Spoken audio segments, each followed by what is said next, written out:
Le Seigneur soit avec vous. Évangile de Jésus-Christ selon saint Luc.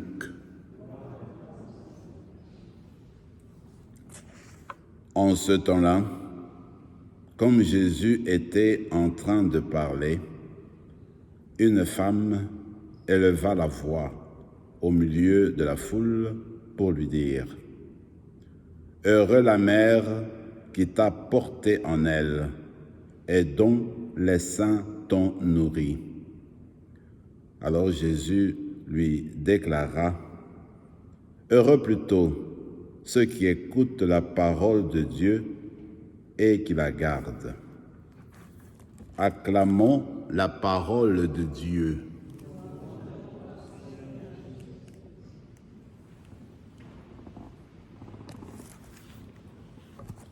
Quand on pose la question de savoir si nous connaissons le nombre des béatitudes dans la parole de Dieu, on peut dire que peut-être on connaît celle de l'évangile de Matthieu et puis celle de l'évangile de Luc.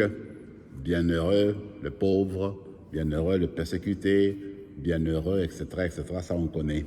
Mais peut-être qu'on ne fait pas attention, il y a aussi ici et là, dans la Bible, aussi d'autres béatitudes. Comme par exemple, dans l'évangile d'aujourd'hui, on parle d'une béatitude. Quand c'est dit, voilà, heureux la mère qui t'a porté en elle et dont les seins t'ont nourri. Donc, c'est quelque chose, c'est une béatitude. Une autre qui suit encore, le Seigneur donne une autre béatitude, heureux aussi plutôt ceux qui écoutent la parole de Dieu et qui la gardent. Donc, ce que le Seigneur propose là, eh bien, il vient nous montrer, c'est un chemin qui conduit vers le bonheur. C'est ça la béatitude, qui conduit le bonheur. Alors nous autres, si on ne fait pas attention peut-être concernant cette béatitude d'aujourd'hui, on peut penser qu'il y a une contradiction entre la Vierge, ce que le Seigneur dit et ce que la femme va dire aussi dans l'assemblée. En fait, quand tu vas dans le plus proche, il n'y a pas de contradiction du tout. Eh bien, la personne, elle a raison. Dans l'assemblée, elle dit, voilà, heureux cette personne-là qui t'a donné vie, qui t'a donné la vie, et puis qui t'a nourri, cette femme-là, heureuse est-elle. C'est sûr que le Seigneur connaît sa mère, le Seigneur a toujours été proche de sa mère, le Seigneur connaît ce que sa mère a fait pour lui. Il a vécu durant toute sa vie avec, n'est-ce pas, sa mère. Et on sait ce qu'a dit aussi Élisabeth, elle dit voilà, heureuse celle qui a cru. Donc il y a des béatitudes sur la Vierge. Quand on suit cette voie-là de la Vierge, on atteint le bonheur. Maintenant, le Seigneur va simplement dire, écoute, ce que vous dites là est vrai, il y a aussi cela dont il faut tenir compte. Et puis, j'aime beaucoup Jean-Paul II, il a fait un petit commentaire sur ce texte.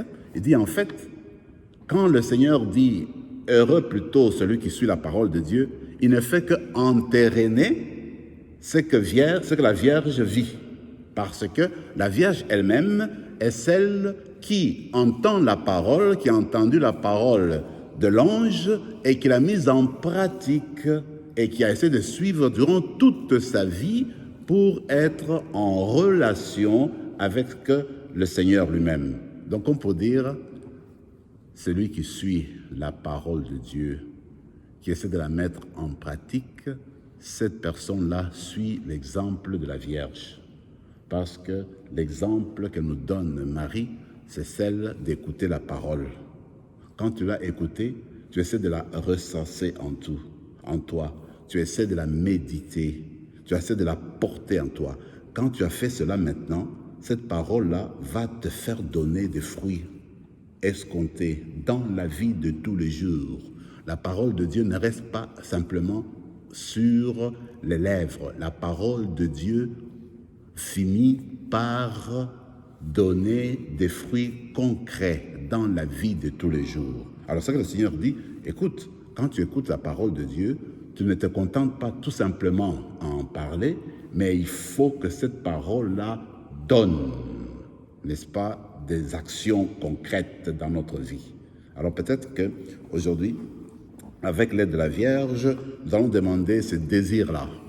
Comme on écoute la parole de Dieu, non seulement qu'on l'écoute, mais qu'on essaie de la mettre en pratique, qu'on essaie de la faire advenir pour les bonnes choses autour de nous. Voilà la grâce qu'on va demander aujourd'hui pour que nous devenions vraiment les disciples du Christ à la manière de la Vierge. Tu écoutes et tu vis ce que tu as écouté. Aujourd'hui, je disais que c'était la fête aussi de Saint Jean 23, le pape.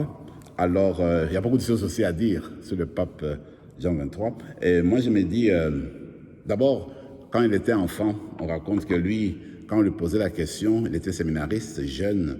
On dit, oui, mais c'est quoi que tu vas faire, toi? Il disait, non, moi, je veux devenir un prêtre de la campagne. C'est ce qu'il voulait devenir, prêtre de la campagne. Quand il était jeune, il grandissait. Le Seigneur lui a donné plusieurs voies dans son cheminement, et puis il va passer dans la diplomatie vaticane, il va visiter certaines églises de l'Est, comme la Birgamie, et puis aussi il va être en France aussi, à Paris, il a travaillé là-bas, comme nonce, etc. Plus tard, eh bien, il va être choisi comme pape. Comme vous connaissez l'histoire du pape Jean 23, en fait, quand tu réfléchis et que tu vois l'histoire, les personnes qu'il avait choisies ne s'attendaient pas avec quelqu'un qui va travailler longtemps dans l'Église, qui va faire tellement de choses. On manquait le pape, si vous voulez, entre guillemets. On se disait, après Pie XII, qui était si grand, mais qui va le remplacer? On ne trouvait pas de pape, entre guillemets. On s'est dit, celui-là, il est assez âgé, il a déjà 77 ans, on va le prendre, on va le mettre là, il sera pape. On va attendre un peu, peut-être 2, 3 ans, 4 ans, on trouvera peut-être un bon pape là qui va rester là. C'était comme ça la manière qu'ils ont compris les choses. Mais le Seigneur fait toujours des surprises. Et là, c'est devenu un pape qu'on n'avait pas attendu. Et c'est lui qui a transformé complètement l'Église. Et c'est l'Esprit, avec la force de l'Esprit, eh bien, nous sommes devenus ce que nous sommes aujourd'hui grâce au Concile Vatican II.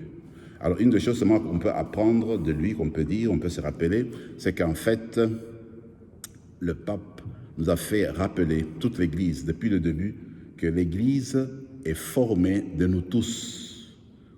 Dans l'Église, ce n'est pas simplement le pape, les évêques, les prêtres, et puis les laïcs, si vous voulez.